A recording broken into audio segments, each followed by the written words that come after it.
Today, we're tracking the absolutely incredible, meteoric rise of Eberechi Eze. We're going to take a chronological journey, literally tracing his steps from his humble beginnings playing in the concrete cages of London all the way up to the absolute pinnacle of Premier League glory. But to really understand the sheer resilience that completely defines Eze's career, we've got to start with what seems like an impossible question. Seriously, how does a kid, told no by 4 different professional academies, bounce back to become one of the most electric talents in modern football? Well, it starts with his roots. Eze's raw, creative talent definitely wasn't forged on pristine, perfectly manicured academy grass. It was born in the concrete cages of Greenwich. As he said himself, they'd play day and night, not even stopping to eat. He was developing this foundation of fearless, instinctive street football, where close control and flair weren't just for show. They were literally the only ways to survive on the court. Which brings us to Chapter 1, From Cages to Academy Rejections. And man, these early rejections were relentless. First, he was released by his boyhood club, Arsenal, when he was just 13 years old. Then came a resounding no from Fulham, then Reading. Finally, after spending time grinding away at Millwall, he was let go again in 2016 without even being offered a professional contract.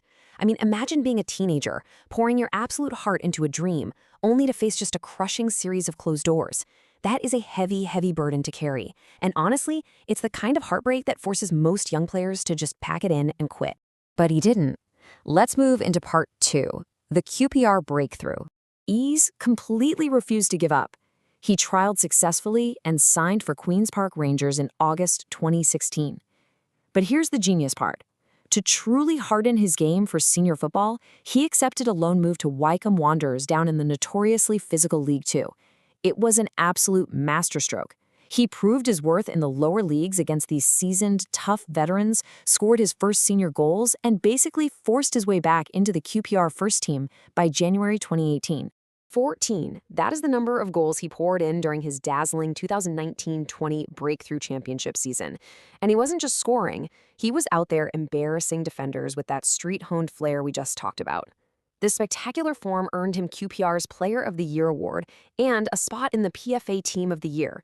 Just like that, the rejected academy kid was suddenly the hottest prospect in the entire country.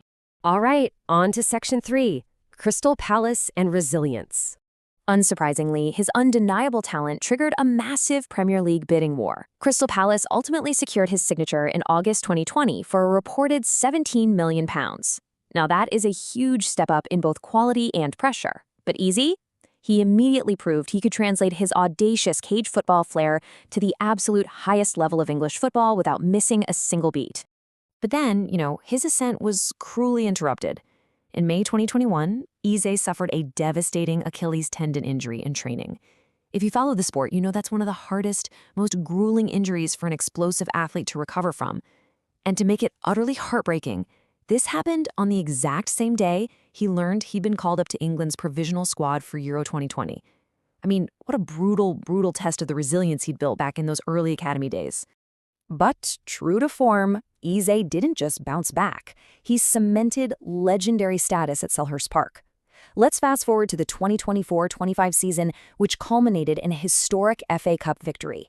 He fired in an absolute screamer in the semi-final against Aston Villa, and then, in the Wembley final, he volleyed home a 16th-minute winner against the mighty Manchester City. With that stunning strike, Crystal Palace actually lifted their first ever major trophy. Just incredible. Okay, Chapter 4, Rising Through the England Ranks. So, alongside all this club success, a massive tug-of-war emerged for his international allegiance. On one side, you had Nigeria, representing his deep family heritage, and they were pushing hard with active recruitment straight from the Federation president. On the other side stood England, the country of his birth, where he'd already spent years climbing through the youth ranks. For any player, deciding which part of your identity to represent on the world stage, that is an incredibly heavy personal decision. Ultimately, he chose to forge his path with the 3 lines, and his integration into the senior squad was swift and, honestly, immensely impactful. He made his debut in June 2023, played a vital, highly dynamic role in England's deep run to the Euro 2024 final, and officially opened his international account by netting his first senior goal in a March 2025 World Cup qualifier against Latvia. Which sets us up perfectly for our 5th and final section, Reaching the Arsenal Pinnacle. The summer of 2025 brought absolute transfer chaos. Tottenham were reportedly inches away from closing a deal for Eze, but then a totally unexpected domino fell. Kai Havertz picked up an injury, forcing Arsenal right back into the market. Taking his destiny entirely into his own hands, Eze actually made a last-minute phone call to Arsenal manager Mikel Arteta. Within hours, the hijack was complete. He was returning to Arsenal, the very club that had broken his heart and released him at age 13. Talk about coming full circle. Arsenal paid an initial £60 million, rising to £67.5 million with add-ons. But honestly, the money wasn't even the most significant part of this homecoming. To signal their absolute, unwavering faith in him, Arsenal handed Enzi the iconic number 10 shirt. That is a jersey carrying massive, massive expectations, historically worn by some of the most creative, legendary club figures of the past. And he wasted literally zero time cementing his legacy, doing it against the exact team he almost joined. In November 2025, Eze just tore Tottenham apart, becoming the very first player in the entire Premier League era to score a North London derby hat-trick. He became the ultimate thorn in Spurs' side, scoring 5 times against them in that single season alone. It was a poetic, utterly ruthless display of his abilities.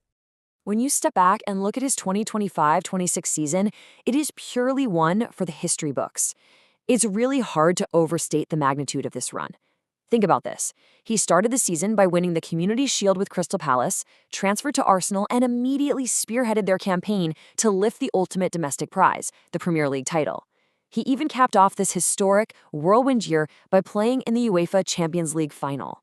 It's just the perfect closed-loop narrative of sheer resilience, right? To go from getting battered in concrete cages and suffering 4 devastating academy releases to eventually hoisting the Premier League trophy and starring for England, it proves that talent, when it's combined with unbreakable willpower, is absolutely unstoppable. Which leaves us with just one really compelling question to ponder. Are there actually any limits left for Eberechi Eze? Thanks so much for joining me on this explainer today. We'll